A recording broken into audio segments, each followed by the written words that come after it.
మెదక్ జిల్లా కేంద్రంలో 3.5 గంటల వ్యవధిలో 13 సెంటీమీటర్ల అతి భారీ వర్షం కురిసింది. రాజీపల్లిలో 9.2, పాతూరులో 8 సెంటీమీటర్ల భారీ వర్షం కురిసింది. మెదక్ పట్టణంలో రోడ్లన్నీ చెరువులను తలపిస్తూ జలమయమయ్యాయి.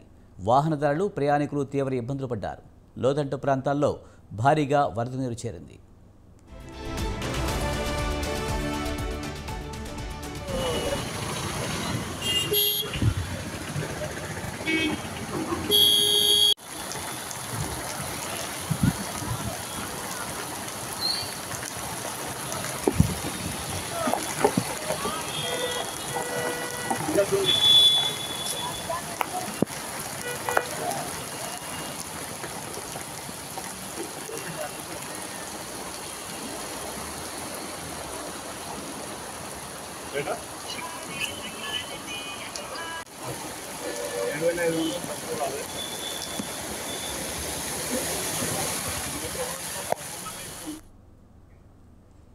మెదక్ పట్టణంలోని Gandhinagar colony, Sainagar colony, Venkatrao Nagar colony, Pather Nahar colony జలమయమయ్యాయి. పలు ఇళ్లలోకి, వ్యాపార సముదాయాల్లోకి వరద నీరు చేరింది.